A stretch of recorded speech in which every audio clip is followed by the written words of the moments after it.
Denna gång på Bandjournalen. Paul Stanley pratar om Gibson-gitarrer. Simmons ändrar låtarna inför sin Europaturné, men är vi riktigt nöjda? Frehley separerar och turnerar. Dress to Thrill uppträder och Reggae Kiss har överraskningar. Allt om Kiss enbart på Bandjournalen. Ja, Bandjournalen ja. Var håller den hus undrar en del? Jo, den är precis här. Rakt i antingen dina öron om du lyssnar på poddversionen eller rakt i dina ögon om du tittar på videoversionen på YouTube. Man kan tänka sig att det inte finns några Kiss-nyheter i juli, men det är klart att det gör. Och för att gå igenom det viktigaste och det bästa och det mesta så självklart så är Marko Rovinen med eftersom han är alltid med. Det är min partner in crime och så vidare. Och vi gör ju det här tillsammans.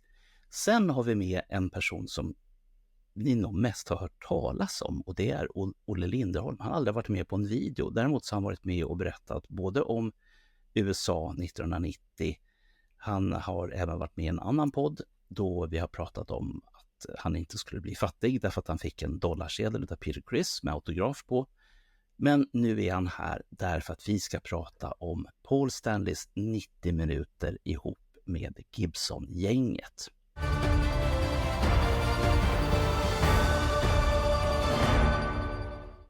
Ja, så att jag tar helt enkelt då, jag kan väl börja med att säga hej Marko, läget? Hej, det är bara bra. Det är mycket nu under semestertider så man jobbar för fullt och alltihopa så att det är väldigt mycket. Ja, och du har börjat podda en podd till. Lite grann i alla fall. Lite sån här buspodd. Vilken podd då? Jag tänker på, du är ju delägare i ett företag som heter Bokhandeln. Nej, det är inget poddande, det är bara ren och skär marknadsföring. Där bara. Ja. Men tittar man på Facebook då kan man ju se när ni gör grejer i butiken. Ibland är det bra och ibland så som du har klagat på att det har varit mycket som har varit dumt. Ja, det är det här med uppdateringar. Det kan ju gå lite pannkaka i sånt. Men nu är allting under kontroll igen som det heter. Ja, men det är väl skönt. Ja, det är skönt. Ja. Och Olle, är du redo att få liksom fördjupa det bästa som jag tror att du tycker att gitarrer är? Well, precis. Jag är ju här i egenskap av så kallad expert. Ja. Som det brukar stå på löpsedeln på Expressen eller Aftonbladet att experten säger att så här är det. Ja, självklart så är det så och det är därför vi har bjudit in dig för att you know your shit man. Ja, vi får väl se. Ja. Men jag sa det här lite skämtsamt. Men trust me, det finns de som kan bra mycket mer än jag om det här. Det finns många som kan mindre. Jag kan bara tala för egen del och det är att jag vet att gitarrer är fina att titta på och det låter, om en expert spelar på den så låter det fantastiskt fint och underbart.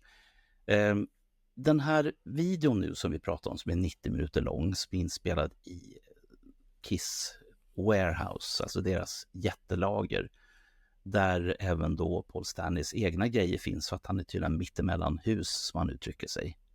Så att all shit is there.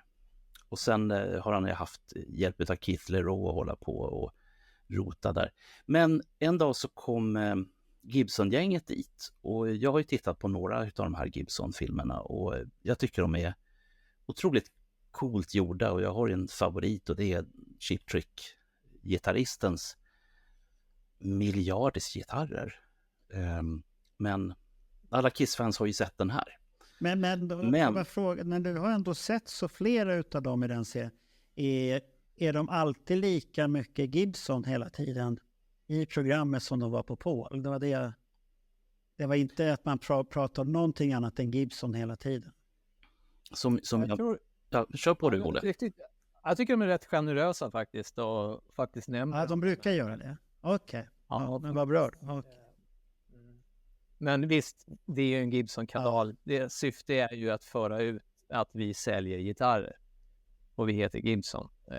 Men helt okej faktiskt tycker jag. Den presenterar alla möjliga andra. Okay.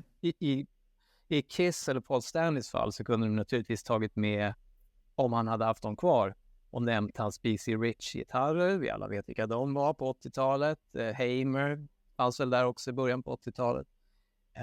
Mera handbyggda gitarrer kanske än vad Gibson är kända för.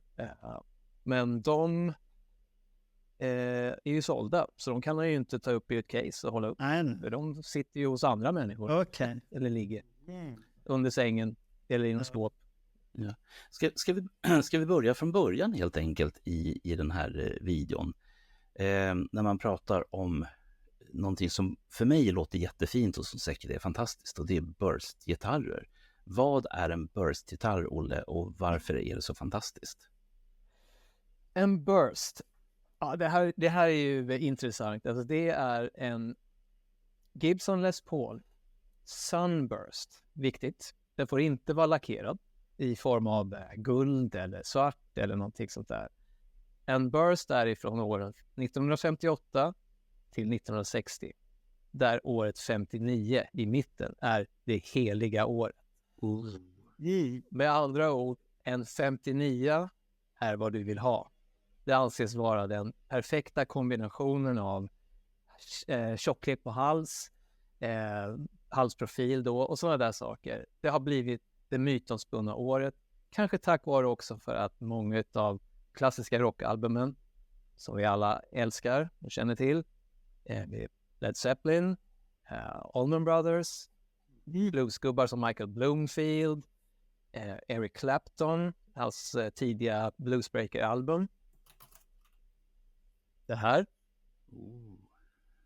Där det är den första gången som någon Eric Clapton med gitarr. Ja. En Gibson Les Paul 59 Burst. Första gången kopplar in en sån här, i alla fall i England, och gör en skiva och spelar hård, kaxig blues. Inspirerade väldigt många. Det är en sån här gitarr man ska ha. Då var det nämligen så att Gibson 1960 halvvägs ungefär hade slutat tillverka Gibson Les Paul. Den fanns inte längre. Ville du ha soundet som du hörde på Claptons skiva och på diverse andra kanske bluesplattor med svarta artister, då var du tvungen att gå på begagnatmarknaden. Och hur många burstar finns det? Inte särskilt många. Det var lite av en flopp. Så i och med att de slutade tillverka den, och det tog nästan 10 år innan den kom tillbaks, så byggdes ju naturligtvis myten om den här första batchen upp. Och sen kan man ju diskutera om de är så bra så att de verkligen är värda alla de här miljonerna styck som det har blivit idag. Men det är tillgång och efterfrågan. Gillar du podcast? Ja, go ahead, man. Jo, vi pratar alltså om en gitarrserie som när den kom så var det inte så många som var sugna på den.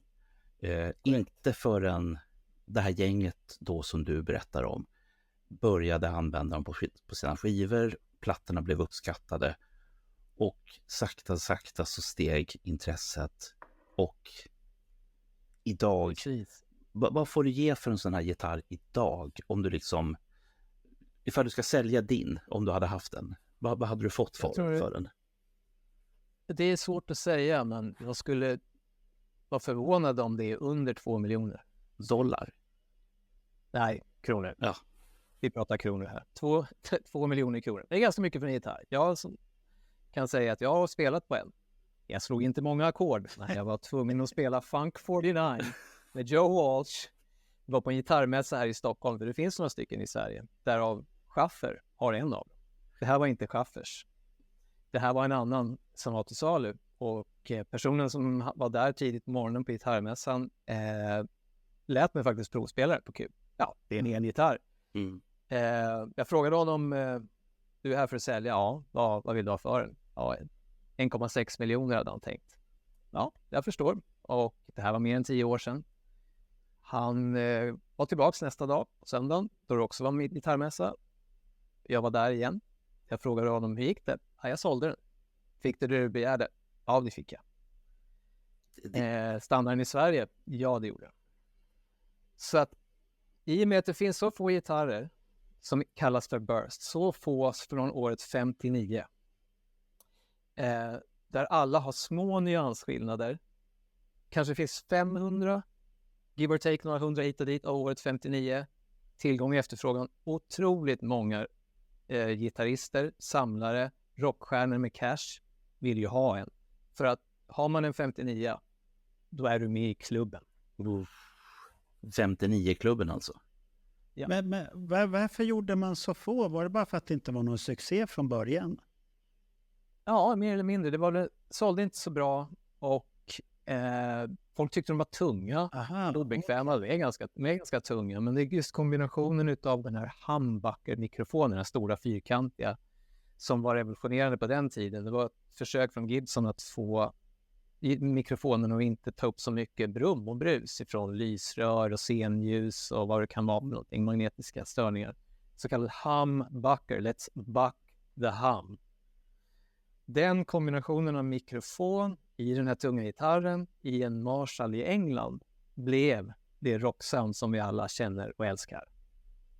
Men naturligtvis, hur svårt är det att kopiera en sån här gitarr? Kanske inte så svårt. Det finns massor med varianter. Miljoner Gibson Les Paul-varianter. Men det finns bara så många från 59. 58 går bra det också. 60, okej. Inte riktigt lika dyr, men ganska dyr. Men 59 är den dyraste. Det är den alla trånar. Vad händer om man kommer med en 61? Då får man absolut inte vara med i den klubben då? Då ser den inte ut som en Gibson Les Paul. Då är det något Den har bytt form, förstår du? Okej, det är så illa till och med. Så då är man absolut inte i den klubben. Då ser du ut som du spelar i AC/DC. Jaha. Angus Youngs gitarr. Ja, då blir det... Som är en 61. Och ska vi bli riktigt nördiga, ja, han har en möjlighet att han har en 61, jag känner inte till, men gick man och köpte en Gibson Les Paul 1961 så fick man Angus Young SG-modellen.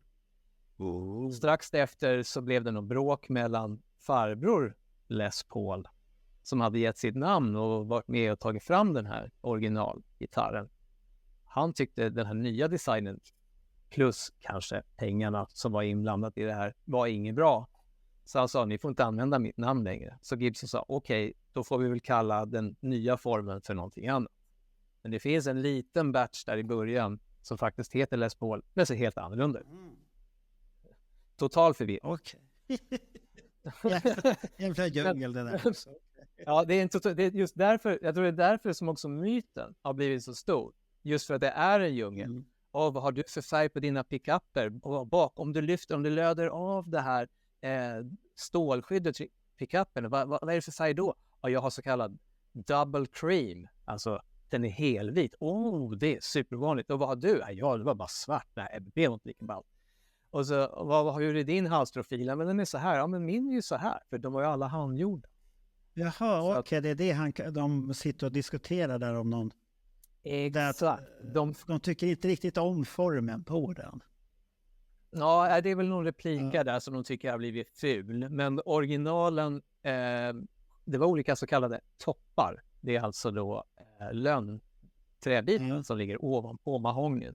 Som är då ådrad och det är trä som det är ju individer. Och de alla har lite olika form. Och det där kan de nörda in i totalt. De som är inne i det här, de talar om då Tiger Stripe eller How's the Grain och liksom, det är hur mycket som helst. De alla skiljer sig lite grann. De är individer, både till utseendet om man riktigt nördar ihop det eller nördar till det och även känslan, hur de låter och ser ut. Så därav myten också. Det finns 500 årsmodell 59, alla skiljer sig lite grann, en del fantastiska, en del inte riktigt lika bra. Och de som är med i klubben kan ju då naturligtvis få diskutera det här i all oändlighet. Finns det en klubb för det där? Ja, inte vad jag vet, men du menar att okej, det är så 10 000 meters klubben, den finns men ändå inte. Men det intressanta här är att som Stanley nämner i det sura för honom är att han sålde ju sin som han köpte på 70-talet. Och han köpte det väl till, vad de var värda då, slutet på 70-talet, 77 kanske det var eller någonting. De var inte billiga, myten hade redan vuxit i de här om de här gitarrerna från 50-talet som den första batchen så att säga. Han hade en, och det sjukaste är att Ace Frehley hade också en med bara ett serienummer emellan. Oj, det måste vara det är ju rätt så tufft egentligen. Ja, det är ju råg. Ja. Jag tror att Ace går att köpa utan någon i Yonkers, New York. Och han vill väl ha, jag tror 4 eller 5 eller mer miljoner svenska tror jag. Kanske ännu mer. Det var en hiskelig summa tack vare dels att det är en bra Les Paul, det är en 59 och det är Ace, den han använder så mycket på sitt soloalbum från 78. Den du har. Och vad som är så surt för Paul Stanley med hans version är att det har gjorts en ultimat bok om Gibson Les Paul på 90 eller tidigt 2000-tal kanske den kom. Jag har den här. Den nämns i podcasten. Det kanske är uppåt. Den syns fint. Den här gitarren på omslaget. Vem är det? Är det Pauls från 70? Jaha, oj. Hur kul är det att ha ägt den här och sålt den billigt på 80-talet? Vem äger den idag? Vet man det? Nej, Stanley vet. Okej. Men de vill inte sälja. Inte ens till honom. Nej. Eller så är det, men pengar ska man inte få någon fråga, men man vill ha gitarren. Det. Nej, som man uttrycker i podden att det finns ju gränser även för vad man vill köpa tillbaks en gammal pryl för som man själv har ägt en gång i tiden. Ja, jag tror nog ha begäret är rätt så stort där. Jag tror han absolut vill ha. Men han tittade vad han sa, my kids college. Ja. Du vet ju i USA, du måste spara pengar till ungarna. Och han tänker liksom, ska de gå någon sopig public school och jag har en gitarr? Eller ska jag ta och investera i ungarna så får gå en bra skola som får ett bra liv? Gitarr, college fund. Ja, det är en sån. Okej. Får jag fråga dig, var inte Vinnie Vincent inblandat i det här? För Vinnie är inblandat i allt, varken man vill eller inte. Det finns en liten Vinnie-koppling i den här intervjun. Och det är nämligen att Paul Stanley nämner en av de butiker där han brukade hänga som ung. Och många gjorde i New York. En av butikerna heter We Buy Guitars. Finns inte längre. I den, han säger egentligen Stuyvesant We Buy. För den låg i Stuyvesant, Brooklyn från början innan den hamnade på Manhattan. Den butiken. Men i den butiken, kring 75-76, så jobbade Vinnie Vincent. Och enligt Richie Friedman, som familjen som ägde butiken och som hade Vinnie som kompis och anställd i butiken. Jag citerar Richie Friedman. Vinnie hated Kiss. Jaha, okej. Ja. Men det var nu snackar vi 70-talet. Det var då. Det var 70-talet. Han såg väl något med ett Kitty Band. Det var väl ungefär jämföra för honom kanske om man jämför med det med. Som musiker, aspiring musician, så kanske man lyssnar hellre på andra grejer än... Det var nog inte riktigt hans grej det där. Och han var lite för gammal kanske för det också. Precis. Exakt. Men jag vet att Stuyvesant We Buy Guitars, Richie berättade för mig för länge sedan att han hade fixat fram de här Guild-gitarrerna till Kiss i mitten på 70-talet. Som de använde på Rock'n'Roll Over, kanske Hard Luck Woman, de där låtarna. Sålde varje gitarr som han sålde till dem. Så stan är, även om New York är en stor stad, så är den, på den tiden var kretsen ganska liten. Var det den här dubbelhalsade grejen som... Nej, det var inte den. Den dubbelhalsade här, det är ju någonting som man köpte av någon samlare som var tydligen helt såld på dubbelhals. Var inte det med i, för det här känner jag igen, det måste ha varit den här Gibson-podden att de pratar om dubbelhalsade. Ja, den var med där och är inte så här jätteförtjust i den. Ja, just det. Den dubbelhalsade gitarren där, elgitarren som kommer fram, är den enda gitarren som han har köpt tillbaks ifrån sin gamla samling. Okej. Han sålde ju sin samling på lät som 12-13 gitarrer som han hade extended from the wall in piano wire. Som någon slags dekoration, konstverk hemma. Men de bestod av riktigt fina gitarrer. som han hade samlat på sig. Och någon gång som man säger beginning of the 80s, jag vet inte, för mig känns det som att det kanske var lite senare, 84, 85. Så tröttnade han på det här. Förmodligen en kombination av, jag behöver dem inte längre, de är värda mycket pengar, de bara hänger där, jag kan göra annat kul för pengarna.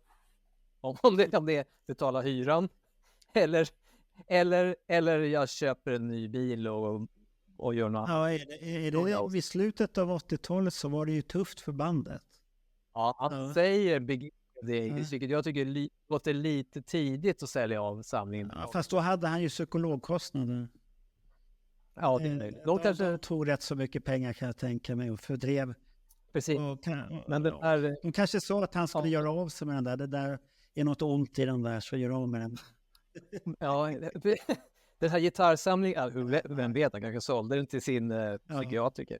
Samlingen. Ja. Men grejen är det, han sålde av en hel bunt gitarrer. $50,000, 500 000 svenska kronor i mitten på 80-talet, ganska mycket pengar. Han fick ju betalt för det, men han säger att han tror att idag är det värt $3 miljoner, alltså 30 miljoner svenska kronor för den där högen gitarrer. Men han hade otroligt häftiga grejer, riktiga grejer. Gibson 50-talare av det ena och det andra, och det ovanligare än den andra liksom. Så jag tror han hade två eller tre burstar i den här samlingen. Så inte bara den på omslaget, utan han hade en till och kanske ytterligare hur det nu var. Men ja, det är nog lite surt är det nog ändå. Ja. Med tanke på att det här är 40 år sedan som han sålde gitarrsamlingen. Han har fortfarande koll på vad det var för gitarrer, och i mina ögon så låter han fortfarande sur över att han var tvungen att sälja dem. Ja, det tror jag. Det är hans verktyg, såklart han har koll på det. Det där vet man, och det Sen kan jag väl kanske tycka att men det är ju en bitplank liksom, och så är det lite metallsträngar. Hur svårt kan det vara? Men det törs jag inte säga. Definitivt inte en podd i alla fall. Men jag vill ändå tillägga att det är en kul podd. Det har ju pratats gitarrer från Kiss genom åren i andra tidningar och sådär lite grann, men inte på det här djupet naturligtvis. Men jag minns som väldigt ung, eller yngre, förlåt, på 80-talet när jag fick låna Guitar Player, den issuen om man säger, det numret från 79 där de faktiskt pratar gitarrer. Där Kiss fick vara med den med Ace Frehley på omslaget. Och där man läser Pauls intervju där så är han ungefär samma person. Han hade koll och han frågade honom vad är det med de här Gibson-gitarrerna som gör det så intresserad. Han pratar mycket om att men jag är införstådd med historien bakom gitarrerna. Så han var redan påläst historiker om Gibson 78-79. Så att han var kunnig redan då. Vad jag förstod på den här intervjun så var, när han pratade han att soundet var väldigt viktigt för honom. Vilket ljud det kom därifrån. Det var inte att det skulle vara pråligt, häftigt eller sånt där. Det var ljudet. Ja, just det. Ljudet var viktigt. Ja, det är väldigt bra träbitar, en sån här gammal Gibson. Väldigt resonant. Väldigt mycket akustisk ton i dem, fast det är en elgitarr. De sjunger väldigt bra, och det i kombination med vad han pratar om not so hot pickups. Alltså det då handlar om att pickupperna inte är så mycket output och inte så kraftfulla, som ger ett lite mer organiskt, kanske renare sound i kombination, vilket är kanske just det där 70-talssoundet som... Är det att de inte tar upp så mycket ljud då, att de är lite svagare på ljudupptagningen då, eller? Det är hur mycket de tar upp av strängens vibration. Så att om vi som spelar gitarr här i podden, vi vet ju kanske vad distorsion är för någonting, och även vi som inte spelar. Du får mindre distorsion ur en gammal original burst. Men du får det också, det du vinner är att du får kanske lite renare ljud. Vi kan ju säga, jämför hur Kiss låter på Animalized eller Lick It Up med hur de låter på första skivan. Första skivan är tam, snäll, men den har något lite poppigt, lite organiskt över sig. Inte lika mycket hårdrock, definitivt inte lika mycket metal som det blev sen. Ska du spela metal, då kanske en sån här burst inte är rätt gitarr för dig. Men ska du spela 70-talsrock eller bluesrock, definitivt. Då är det passar bra för Kiss med andra ord. Ja, jag tycker det. Det är det du har. Det är det soundet du hör på plattorna från 70-talet. Men han gillade ju också det här, så de pratade om där i intervjun, att han fick den och så frågade han sig, var du nöjd? Nej, jag skickar iväg den direkt till modifiering. Men varför gör man det direkt? Jag ska moddas och vad han har gjort är att han sitter ju någonstans inom sig, så är han lite trött att han sålde den här och den får nu vara med på omslaget. Ja. Det blir den ultimata boken. Han vill in i klubben. Jaha, okay. Så han gick och köpte en annan 59. Det var den som han faktiskt, han sa att han inte haft den så länge, men han var inte riktigt nöjd med finishen på något sätt.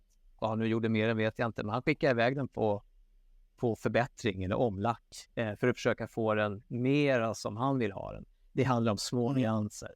Det är inte så att han byter färg kanske helt på gitarren, men många tycker liksom nej, du kan inte röra en gammal 59. Låt det vara patina, färg, vad är det? Men han har en annan åsikt. Ursäkta, den ska se ut som jag vill att den ska se ut. Så att, någon slags refinish. Vad händer om man till exempel skulle måla om en sån här till ljusblå, säger vi? Jag tror inte det. Man får inte den idén för de priserna ens en gång. Nej, jag bara tänkte liksom... Men det här skedde säkert många gånger på 60- och 70-talet.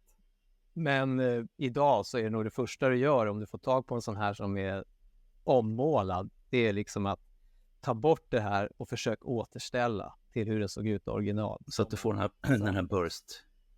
Precis, den här gulbrun-röda nyansen. Gul i mitten och så är det rött. Hur tjock är den där fanén som ligger ovanför själva... Bra fråga. Det är nog inte mer någon, kanske, det där kan jag experterna, men det är inte så mycket. Kanske 1,5 centimeter och så är det tjockare. Den är tjockare i mitten. Ja. Vill ha, gitarren har en sån här form. Så, okay. Den är konvex. Så att den är tjockare på mitten än vad den är ute i kanten. Men 5 millimeter är rätt så mycket i sådana fall. Om man ska slipa och så, det är rätt så mycket. Ja, precis. Exakt. Det finns ju en gräns för... Men det är väl lite grann som de säger om Stradivarius. En del av de här Stradivarius-gitarrerna, som absolut, fiolerna, så vi kan jämföra lite grann med de här gitarrerna. Det är att de är unika, de är gamla, det finns inte så många av dem, de ska låta väldigt bra. Men många av de original Stradivarius-fiolerna är faktiskt ganska mycket delar bytt. Så att frågan är ju hur mycket är kvar från 1700-talet egentligen. Om man byter halsen, man byter locket, man byter sidan. Då har det ju bytt, då är det ju inte original längre. Nej, men kan man säga, men serienumret är kvar. Men det är mer film. Ja, men det är inte original. Original är att det ska vara orörd och inte gjort någonting. Ja, och har du gjort en reparation så är det ju en reparation och då faller den ur originalträsket på en gång. Ja, det är så. Att det är hårda frågor och framförallt vad är rätt och tänkte, om man slipar en sån där, till exempel den här träfan och sånt här och ändrar halsen, påverkar inte det ljudbilden då, eftersom det finns en helhet i det hela? Säkert.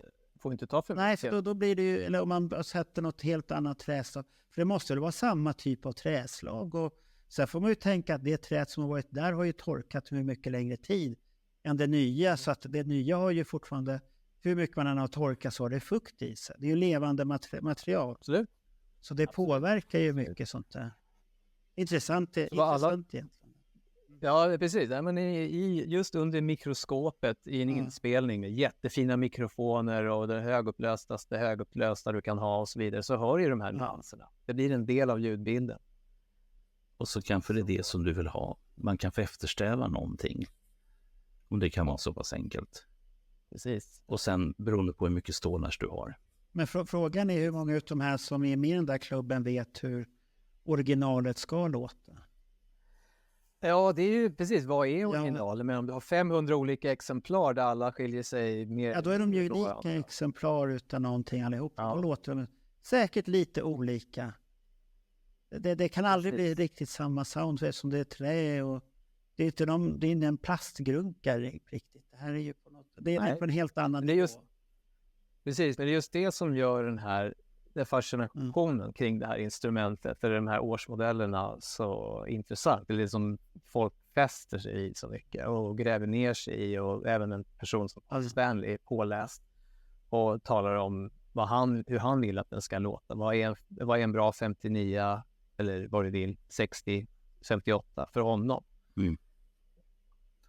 Så, men som sagt, han hävdar ju att några av hans repliker från Gibson, om vi får kalla det för det, de som sen kom tillbaks när de började göra dem igen, är minst lika bra och ibland kanske till och med bättre.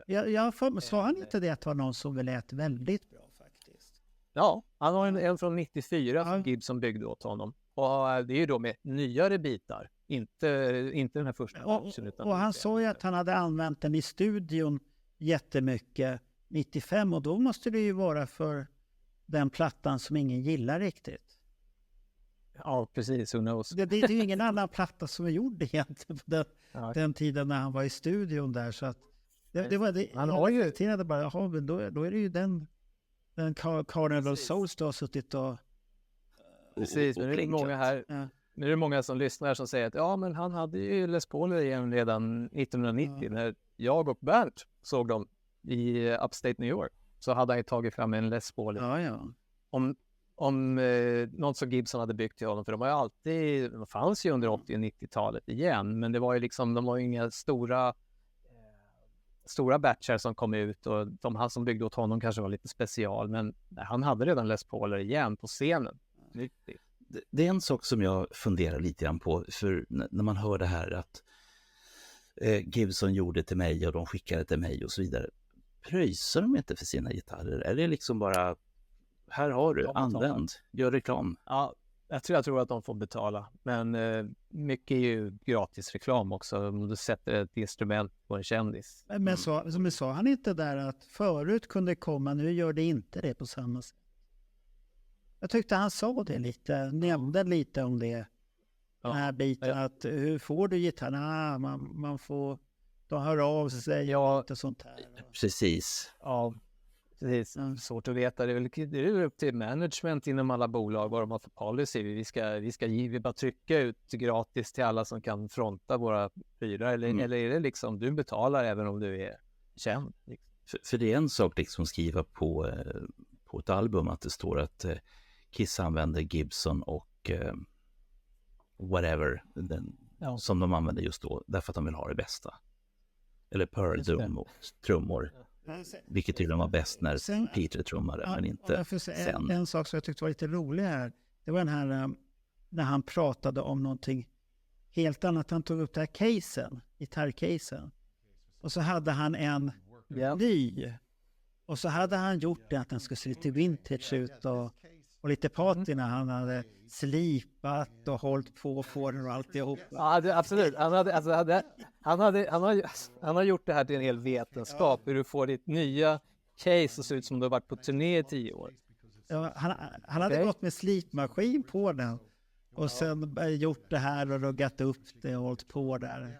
Jag kan berätta en anekdot om det här. För att jag köpte själv en gitarr för 10 år sedan i New York City, ute på Staten Island. Den butiken finns inte kvar längre, Mandolin Brothers. Och jag köpte en Martin-gitarr, en akustisk gitarr. Och för att lättare gå igenom våran svenska tull, jag hoppas inte att det är någon tulltjänsteman som tittar.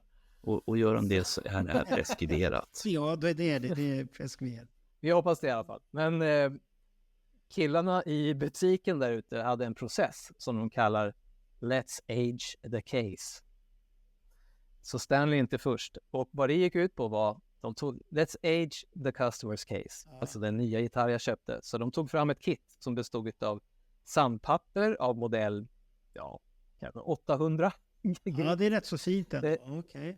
Ja, sandpapper och klistermärken typ Finger licking good stod det, och så strings from the Adagio, Gibson bla bla bla och lite sånt där. Klistrade det på caset och tog en kloss och sandpapprade lite lagom så där på klistermärkena för det skulle se ut som att de har varit med. Ja, men det är ju smart. Ja, det är skitsmart. Och genast så blev ju mitt case välanvänt, vilket betyder när jag kommer igenom tullen att titta på honom, han har varit ute och turnerat. Det är caset. Det är en rock'n'rollare, han har varit och spelat. Låt han gå. Ja, men det var... jag kan tänka mig att vissa gör så med kamerautrustning och grejer också. Absolut, gammalt. Ja, för att det är lite, det är mycket moms annars i tullen. Exakt. Och gå på grönt och sen så hamna på rött. Nej, då får du böter också. Så får du betala kostnaderna plus böter och alltihop. Och det där. Det blir lite dyrt. Fast det där funkar ju inte för att du köper LP-skivor. Om du köper gamla LP-skivor som är skitdyra och så ger du dem en slags... De är ju vintage. Ja, det är, jag tror inte, precis Bernt, jag tror inte att de tulltjänstepersonen står där med Discogs uppkopplat. eller vad tror du? Ja, nej, jag bara tänkte... Jag tänkte den här gamla Nick Drake-skivan, den är ju värd $3,000. Ja, men den är ju gammal. Det är dyrt. Ja, men jag fick den av min faster i Nebraska. Jaha, okej. Fanns det någon annan gitarr du tyckte var häftig annars där? Som han pratade om? Han pratar om en Gibson SJ200. Nu minns inte jag om han har den kvar, tog fram den, eller om det är en av hans originalsamling. Men det är en riktigt häftig akustisk gitarr. Bob Dylan gjorde ju den känd på en av sina första plattor. Han håller upp den så här på framsidan. Det är också en Gibson. Deras flaggskepp. Riktigt vacker gitarr. Jag tror att den är med här faktiskt. Han har en sån, men det... när jag läser här så är det Gibson 59, Custom Les Paul 61, Gibson EDS 1275, det är dubbelnäckaren där. Och sen en 1950 Corina Flying V. Flying V, då är vi på Vinny direkt, va? Ja, Flying V där han pratar om, han hade en Corina ifrån 58, och Corina, det är ett ovanligt träslag.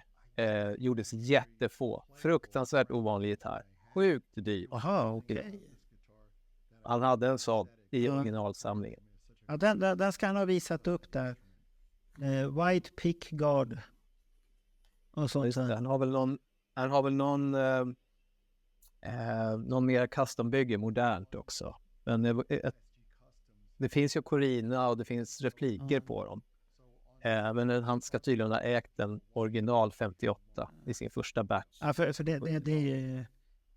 Så här V-gitarrer är ju grymma. Jag vet inte varför, men... Ja, men absolut. De låter väldigt... De har en väldigt speciell ton. Stanley är väl rätt så känd för att spela på V faktiskt. 70-talet. Det är det som jag tycker är fascinerande, att det är så jävla gamla grejer. Alltihopa. Ja, absolut. Och det är hårdrocksgrejer. Man förknippar det så mycket med hårdrock 70 och 80-tal. Och så datum 58, det är ju jättegammalt. Exakt. Designen var väldigt långt före sin tid, men det kom med hela den här Cadillac med de här enorma fenorna. Det var rymd. Ja, det var samma era där, och det var också det här, fanns mycket rymdåldern startade i princip, så det fanns ju en liten inspiration från det också, rymdskepp och ut i rymden. Nu tog det ju några år innan de hamnade på månen, men det hade startat där med hela det här. Ja, det är de här där har du ju en Flying V, där har du ju liksom rymdkänslan direkt.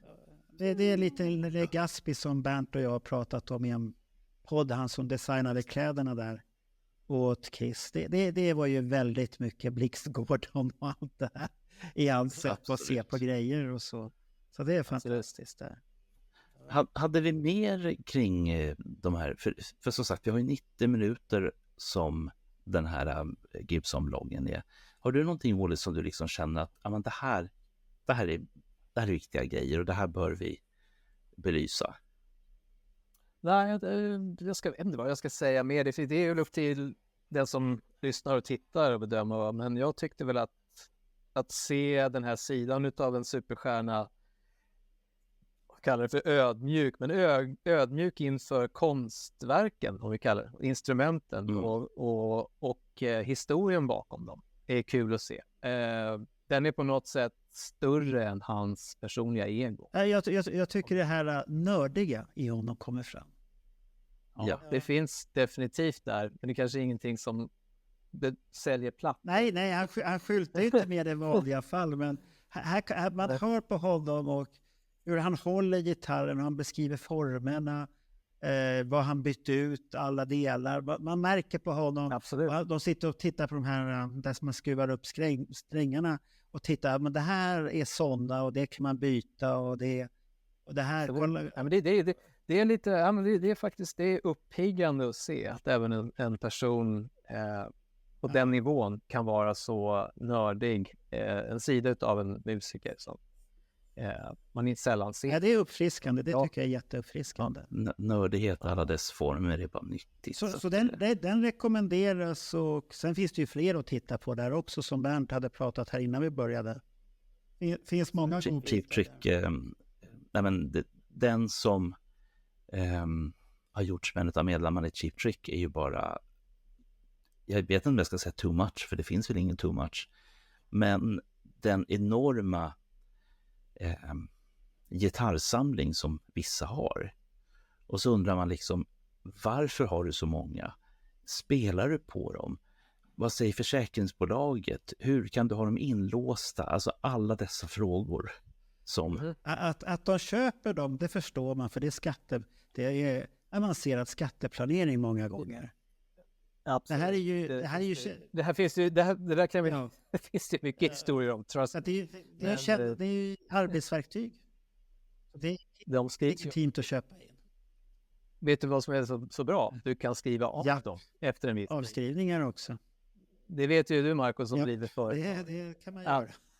Det är en fantastisk sak om du kan skriva av verktyget som kasserat efter x många år och det hamnar hemma hos dig och du helt plötsligt upptäcker att har den här gitarren gått upp i värde sedan jag köpte den? För min del blir det ju datorer och sånt som och skriver av i 5 år eller något sånt här. Och de går ju aldrig upp i pris. Och kameror och sånt här. Men kameror tappar ju inte värde många gånger om det är en fin kamera. Den beror ju på hur mycket du använder den och sånt här. Precis, men det där är lite av ett kryphål, ett loophole när det gäller vintage-instrument. Det är att en del musiker har väl satt det i system att köpa vintage-gitarrer för sin verksamhet för att sedan skriva av dem och de hamnar i den privata samlingen. Och man kan då realisera det i cash. Det är ett tufft jobb, så då lite detta ska du få. Ja, jag säger precis, jag lägger ingen politisk stil. Allt jag säger är att det där är en del av branschen. Det är en del. Ja, han berättar ju också i den här dokumentären att han är between houses. Så att allt Kiss-relaterat skit som är hans privata ligger också i det här lagret. Inte bara då alla hans privata gitarrer. Vart ska han flytta då? Det framgår ju inte. Jag tror, var det inte någon jävla garage sale för några år sedan där han tömde huset? Folk var där och köpte gamla ryamattor och så kan det ju vara. Stopp och vad fan det var för skit liksom. Och sen tror jag att de rev huset och bygger ett nytt. Jaha, man bygger ett nytt. Okej, det är så han gör istället. Men det förklarar ju saken faktiskt. För att han har ju inte sagt någonting som Gene, att Gene ville sälja och flytta och göra någonting nytt. Och sånt här. Vi flyttar in. Nej, men han hänger väl kvar i Los Angeles, för det tycker han är bra. Och sen finns det en del andra dårar som bor i Las Vegas utav skatteskäl och sådär. Men det är en annan podd och ett annat avsnitt. Men vi rekommenderar i alla fall det avsnittet. Det måste vi göra. Toppen kul. Mycket att sätta sig in i. Jag rekommenderar faktiskt boken jag just visade. Beauty of the Burst. Om man verkligen vill nörda in i alla nyanserna, årgångar, allt det där, hur den är byggd. Konstruktionsmässigt, vad en riktig Les Paul 59 Burst ska ha. Och hur, etc. Men som sagt, det är en kul podd, eller vad vi ska kalla det för, vlogg, det vi såg här, Gibsons.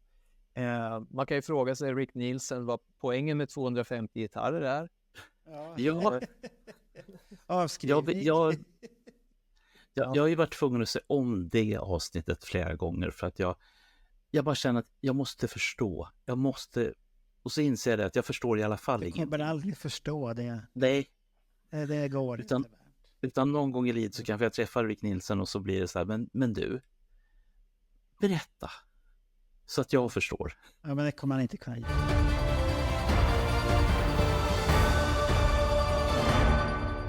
Paul verkar ju som sagt hålla på med husaffärer och inte måla plank utan måla tavlor. Och sen träffa Gibson-folk. Simmons däremot, han är ju ute på turné, eller ska precis ut på turné, och gjorde en liten spelning på en av sina egna klubbar, eller om de nu äger sina Rock and Blues, men det tror jag väl. Ja, det ska de äger någon del av det i alla fall. Ja. Och ganska nyligen så var ju Simmons och spelade på en av de här med sitt band.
Och tittar man nu på, alltså, och vi börjar med energin till exempel. Jag tycker fortfarande att Simmons har en jävla energi på scen, till skillnad från när han var demonen Gene Simmons.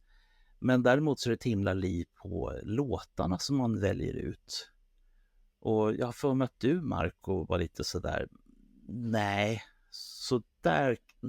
den där låtlistan. Om jag säger så här, jag tycker det är tråkigt med setlist när han har en låtskatt och sen när han inte vet sin egen publik, vilka är som kommer komma och titta på mig.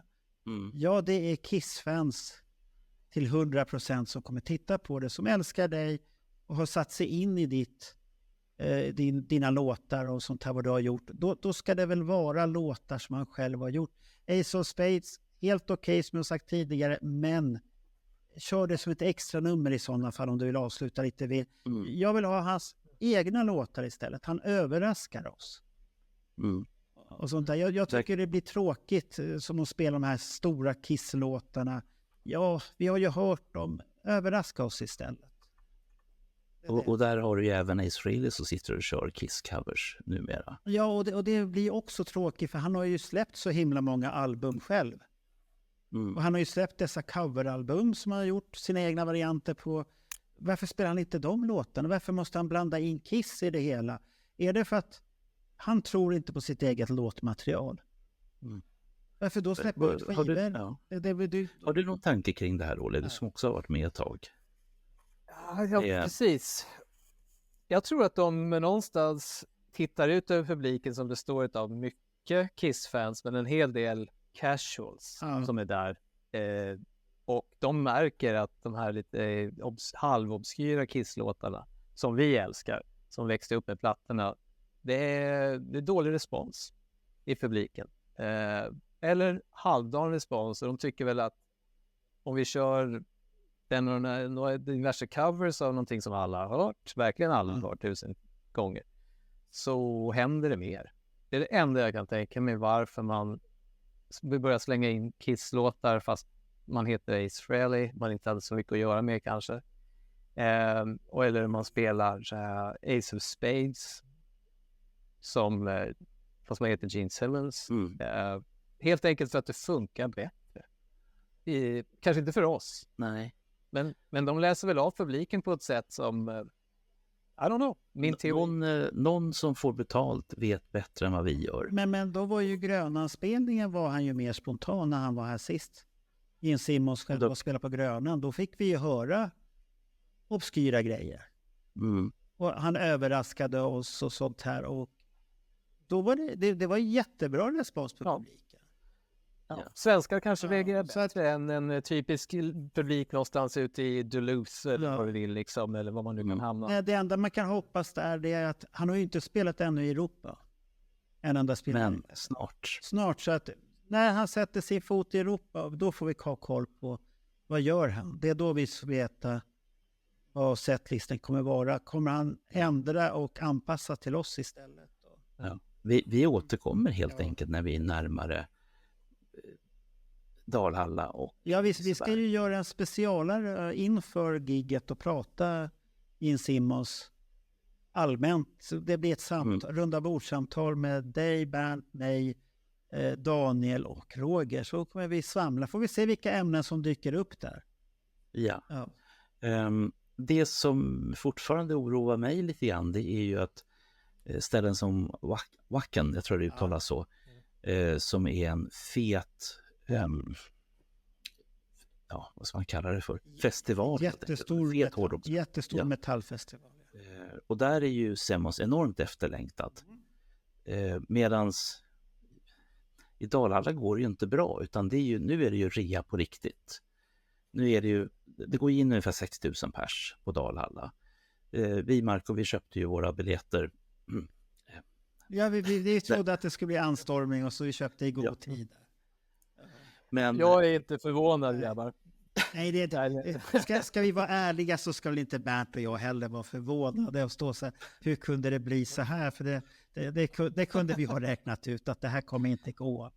Jag vill ju vara förvånad. Det vill jag ju. Men det blir bara dumt, Bernt. Men i alla fall, så att dels ni som inte har köpt, jag misstänker att flera av er går där och funderar och tänker att 250 spänn plus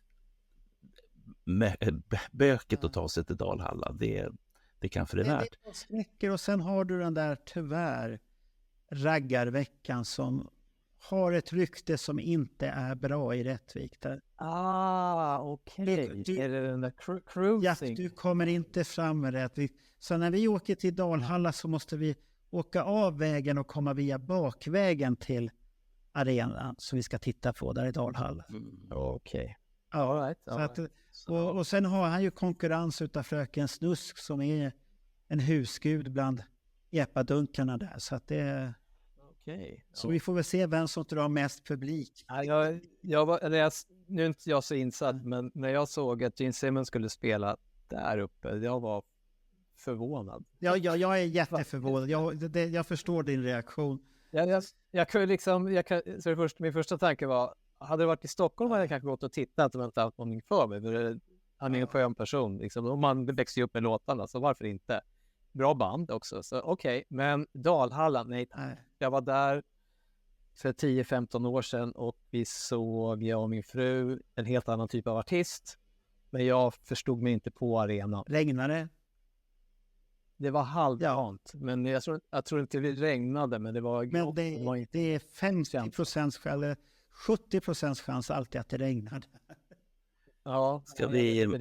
Ska vi ha med våra gamla tröjor då där det står om att vi blåste bort myggen? Ja, det kan du. Du får ha vad du vill där borta i sådana fall, Bert. Bara jag har någonting på mig. Ja, men jag förstår. Förband har ju Simmons börjat med och annonsera ut. Ja. Och i Sverige så pratar vi om Nestor.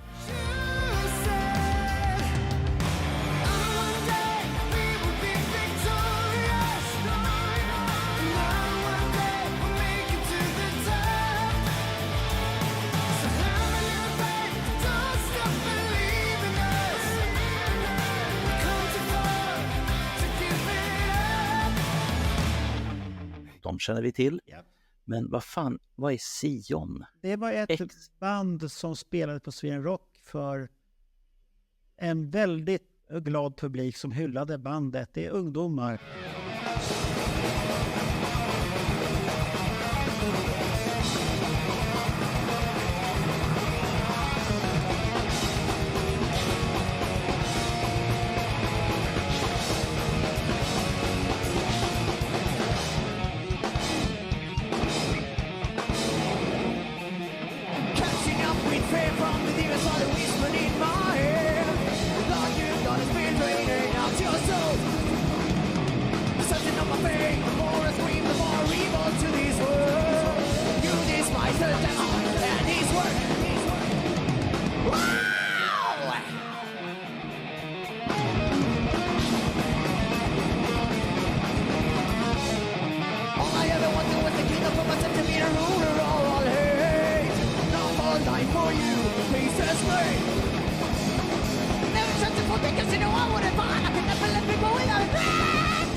Så att då är det något att... Ja, du kommer bli nöjd. Gräva ner mig ordentligt. Kanske mer nöjd än att se nästa år, för att det kan vi redan. Mm. Jo, det var inte dåligt det heller. Sen, Simmons har även offentliggjort att han har något gäng som heter Andy Brings på sina spelningar i Tyskland. Jag har ingen aning om vad det är, men om man gör så här.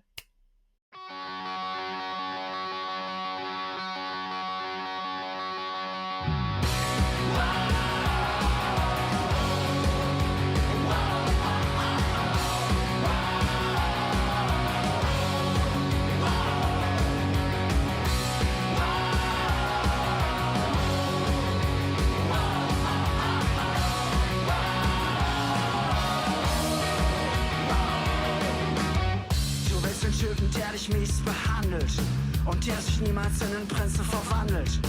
Du sagst, du liebst in diesen elenden Lappen, doch ich verspreche dir, das wird niemals klappen. Noch vor Jahresende wirst du ihn hassen. Hier ist die Chance, diesen Hass zu verpassen. Sag ja zur Liebe, sag ja zu mir. Ich sag ja zur Liebe, ich sag ja zu dir. Wer schön ist, Liebe, der wer schön ist, Liebe, der durchsuch dein Herz an der Plätze mich. Ich hoffe so sehr, dass ich dich krieg. Wer schön ist, Liebe,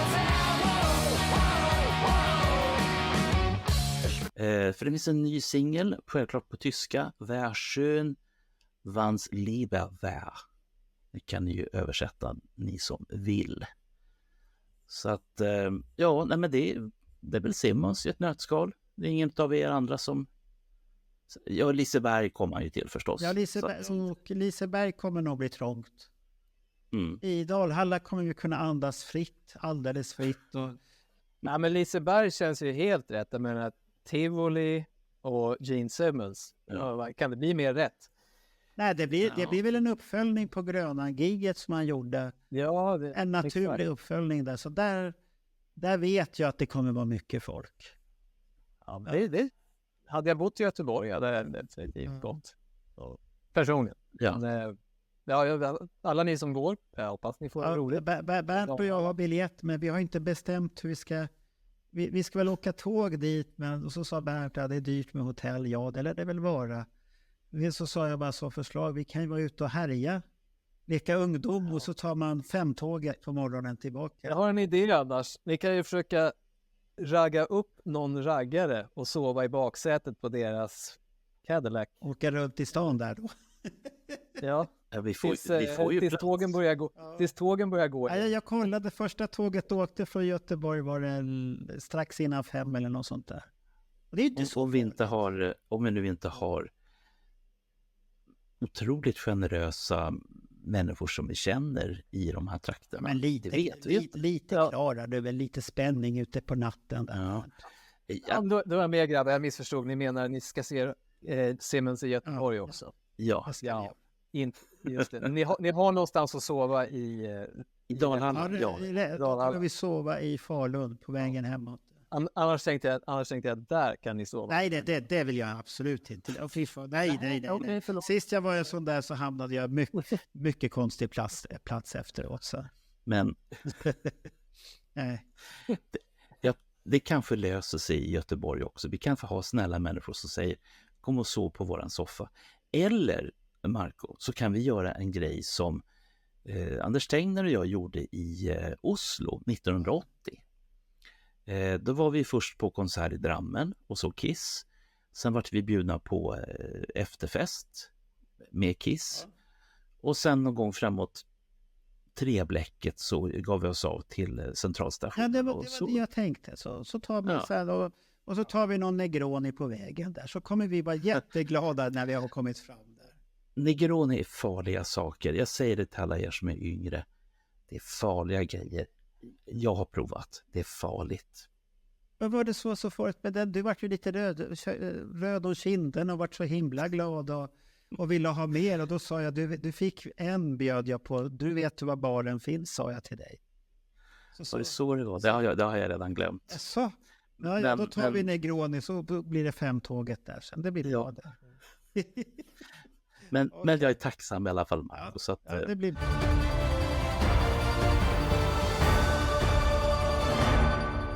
Jo, och på tal om tacksamhet och sånt där.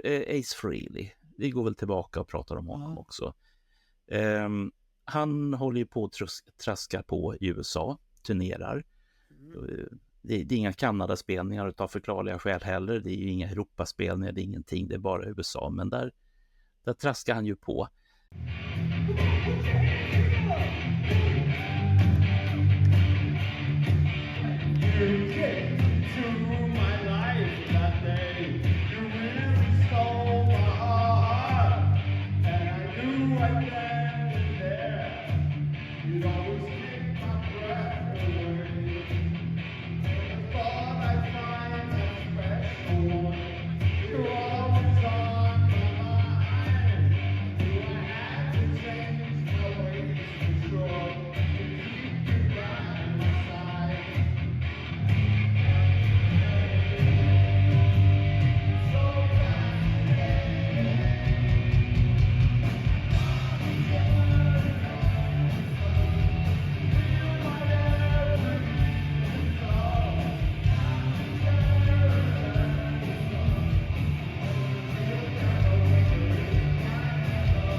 Men sen har han och hans livspartner sedan ganska många år tillbaks valt att gå skilda vägar. Och de har båda gått ut med information och samtidigt sagt att det var ju tråkigt det här. Och sen låt oss vara i fred. Tröttnade hon på hans besök på Walmart? Och... Ja. Alltså nu är inte jag någon expert på ämnet. Men det lilla jag har sett känns som att det här... Är det inte så att det är hon som har drivit hans karriär sista tiden? Jag tror du har rätt. Han har fått mycket energi. Ja, jag menar de här idéerna om att vi ska göra någon slags hemma hos Asiaspåren eller vad det heter känns ju som att det är mer hennes idé för att få ut hans namn och hans grej, hans spelningar, sälja hans biljetter. Det är hon som... Ja, hon har ju skött mycket utav den sociala medien. Exakt, som är allt idag för att få ut namnet, få sälja biljetter, liksom, få upp intresse. Så jag vet inte riktigt vad han... Ni som vet, har det stannat upp? Nej, han kom ut för ett tag sedan och gjorde att han besökte någon affär igen och skulle handla någonting. Okej, så är det någon annan som filmar? Ja, det är nu någon annan som filmar och han går där och han är lika virrig som vanligt och säger saker som man inte riktigt vet. Och han tycker själv att han är jätterolig. Och det är väl det bästa när man skrattar åt sin egna historia i alla fall. Det är väl good enough. Och som sagt, precis som du säger, Mark, att när man skrattar åt sina egna skämt, man säger dem. Ja. Det brukar kallas för pappaskämt då. Jag har aldrig talat om pappaskämt. Pappaskämt, okej. Ja, herregud. Ja.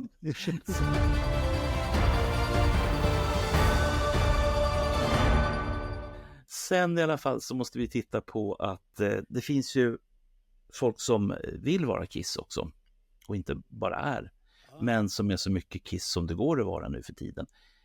Det kommer vara i Stockholm, vad blir det? 26 och 27 en hyllningsfestival, så att ifall man som jag då ser lite dåligt så kan man läsa att det är en festival med Metallica, Iron Maiden, AC/DC, Judas Priest, Ramones, Guns N' Roses, Queen, ZZ Top, Van Halen, Ozzy Osbourne, The Doors med flera.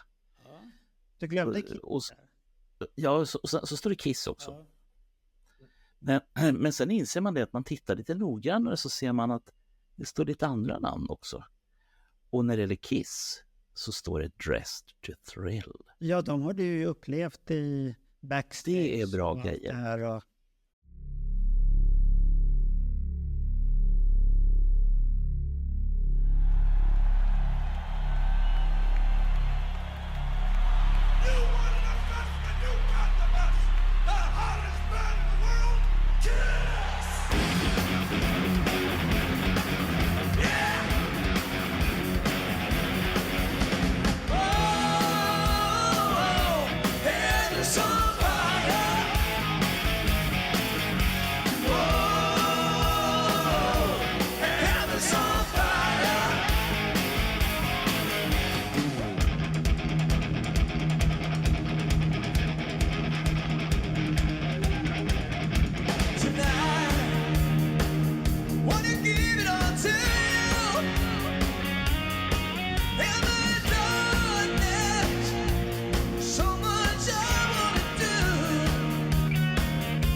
Så att de är bra. Och nu har du ju chansen att se hela spelningen tack vare vattenskadan. Ja, just det. Ja, så du bor enskild. Tänk vilket plus det varit med vattenskadan. Ja. Så att, ska jag tacka någon? Nej, det kan du nog inte göra. Du har haft tillräckligt problem. Ja. Men i alla fall, så att de kommer den 26. Ja. Och vill man liksom se Kiss i Dress to Thrills tappning ifrån mitten av 70-talet när de var som allra hetast. Var det inte 75-dräkterna de körde? Jo. Jag för mig. Sen säger de ju själva, för vi har vi inte intervjuat grabbarna, eller så har vi bara pratat med dem.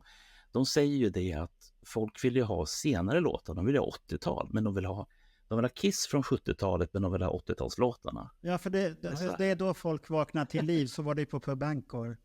Där vi fick bekräftat att Spotify-listan ljuger inte, för att publiken gick igång på Lick It Up, Heavens on Fire, vad var det mer? I Was Made for Loving You. Ja. Sen när de spelade Parasite, då gick Bernt och jag igång, och vi som är trogna Kiss-fans gick igång, medan de andra förstod ingenting. Nej. Så att det är bara att titta på Spotify-listan, så vet man vad som kommer komma i sådana fall. På det. Ja. Nej. Sen, det är ett skönt koncept. Jag tycker de ska göra ett koncept där de bara spelar osvinkade låtar i full munter. Ja, det blir rätt så mycket sånt faktiskt. Att, vi kan skicka det till Dress to Thrill så att de plockar upp det där. Vad det han dreglade till? Var det till God of Thunder eller var det 100 000 years? Jag kommer inte ihåg. Det borde jag ju veta. Det måste vara ett God of Thunder. Jag tror det. Vi hittar säkert en video på det där, det tror jag. Någon titel i stil med The 80s in makeup. Ja, fast nu snackar vi. Vet vissa utav det här bandet är ju med i det här Reggae Kiss, vet jag. Ja, men det gitarristen och sångaren, de är ju i Reggae Kiss. Ja. Men vänta, avslöjar du något hemligt här nu förresten, Marco? Nej, vadå då? Ja, men Reggae Paul, han är ju en egen identitet. Ja, han tar dem ju från Jamaica när han kommer. Ja, utan det här Reggae Kiss är ju helt enkelt, om Kiss inte var från New York utan de var från Jamaica, då hade de låtit så här. Jag tycker att sådana där idéer är briljant roligt faktiskt, att få till det. Fast det är många som har svårt med Reggae Kiss, har jag märkt i Kiss-kretsar. Att det är inte riktigt... Jag går igång på det jag tycker det är skithärligt att lyssna på. Men vissa är inte så här, nej. Vad säger du, Olle? Alltså, det finns ju till exempel, har ni hört Detroit Rock City i jazzversion? Ja, det har jag hört. Om du tänker... Alex Colvin. Den är...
Alltså det är ju en bedrift. Han gör ju andra metal hårdrocksklassiker också. Men det han gör med dem, det är riktigt bra faktiskt. Att han lyckas kasta in de här jazzackorden och jazza upp det i någon slags fusion-tappning. Ja, för den går, men det är någonstans där också. Ja, visst. Tempot är ju där. Visst. Ja, nej, men det är briljant. det kräver sin man att vrida till. Ja, den skivan tycker jag är rätt så, för det är flera covers på det, den är bra. Eller, ursäkta, det kräver sin man eller kvinna eller vad som helst för att få till det. Person. Ja, exakt. Ja, nej, men de låter hälsa förresten våra vänner på Reggae Kiss. De har ju gett ut en ny platta. Den är inte bara digital utan den finns fysiskt om man nu är snabb som fan. Är det den här Alive-plattan då? Remasked. Remasked, okej. Ja. Sen efter Remasked så kommer ju Alive. Och Alive, om jag förstår det hela rätt, finns bara digitalt. Men Remasked som är plattan innan, där så går man ut just nu och pushar för den för att det finns tydligen några få exemplar kvar fysiska. Och då ska man rassla in på Reggae Kiss Facebookgrupp och sen så trycker man på PM och så säger man tja, jag vill köpa. Men vi hade en koppling till början här. Vi pratade om Janne Schaffer och hans lilla gitarr som råkar ha kopplingar till Kiss. Janne Schaffer är med på Remasked och det är Bruce Kulick och en snubbe som heter Eek A Mouse. Ja, för Eek Mouse, han sjunger i en låt och Bruce spelar Tears Are Falling har jag för mig. Men vad Schaffer spelar, det kommer inte jag ihåg. Det får vi ta reda på. Men han är med på en låt i alla fall, det vet jag. Eller så får vi fånga upp Schaffer vid något tillfälle och höra vad han har för Kiss-kopplingar. Ja, man har Kiss-kopplingar. Ja, förutom Les Paulen då så... Någonting kanske. Ja, det är det enda de har gemensamt. I guess. De spelar på samma gitarrer kanske.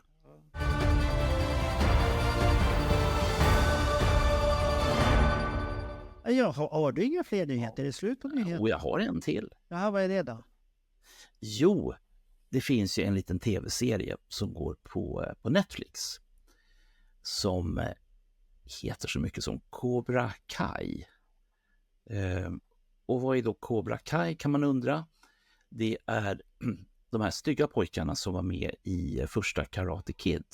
Ja, det var ju de som spelade skiten ur. Ja. Och man drar igång den 6:e säsongen utav Cobra Kai. Jag förstår inte med på varken Cobra Kai eller varför det är säsong 6. Men det är egentligen ointressant. Därför att trailern till säsong 6 innehåller Shout It Out Loud. We've been through a lot to get to this point. But now we're finally on the same page. We may have settled things in the valley.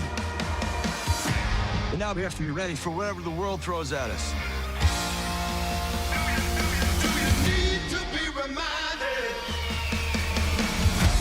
The Saikai Taikai tournament is coming. Now is not the time to puss out. You're gonna fight the best in the world. Do I want to know what that's for? Training, Rocky IV style. Gonna chop down a tree carried through the snow. Now what could possibly go wrong? No matter what life throws at you, you gotta stay on your feet. Our strength is we teach both styles equally. Don't jeopardize that balance, man. Since when do I run shit by you? Since we have no idea what we're up against. Only through pain does the champion reveal himself. Yes, Sensei! It's one thing to be the best in town, it's another to be the best in the world. Just means I'm gonna have to beat Robbie again. I thought you were Miyagi-Do now. You think things are better because now I'm training in your dad's backyard?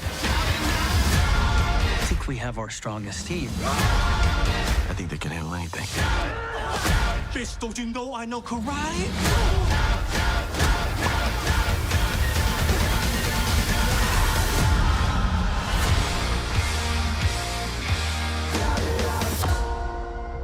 What's that? Miyagi-san buried secrets for a reason. If we open, anything is possible.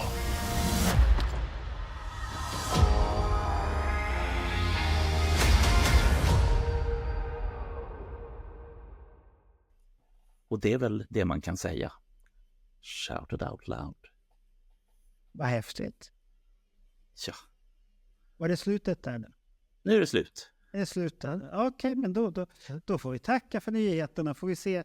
Hinner de komma tillbaka någon mer sen innan vi får på semester här och stänger butiken ett tag eller? Ja, men det hoppas jag. Ja, du är laddad och hoppas på att komma med några otäcka nyheter om gin där då?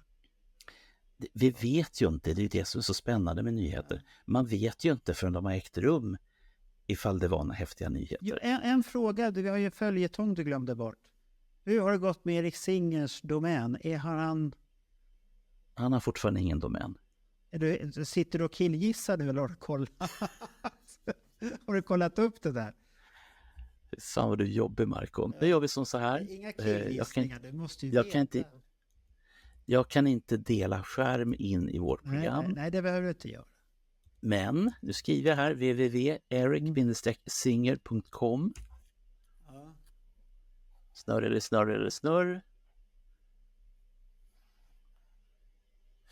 ericsinger.com är parkerat kostnadsfritt med godaddy.com. Skaffa den här domänen. Ja, då har han missat den i sådana fall. Nu ska vi se, hur mycket får vi ge för Eric Singer?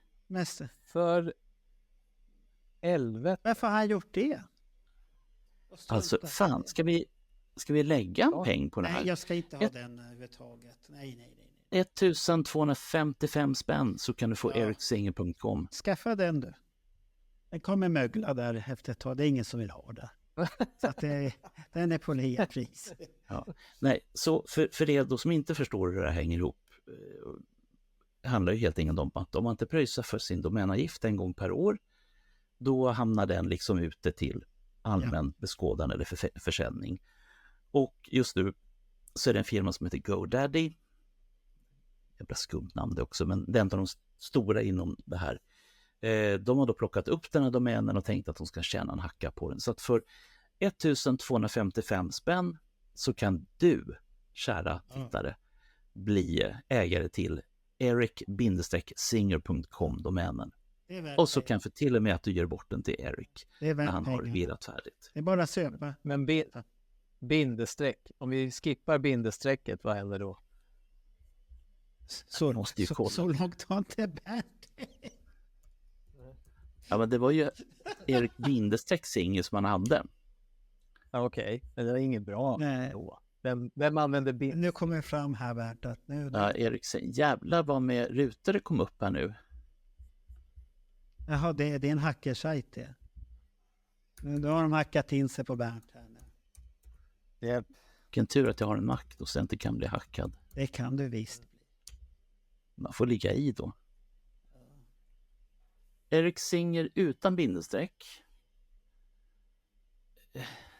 Nej, den där sidan vill jag inte vara på. Så, adjö. Okej, då har han ingen sida då. Nej, hur ska han då kunna kommunicera? Ja, han vill inte. Han har väl inget att sälja?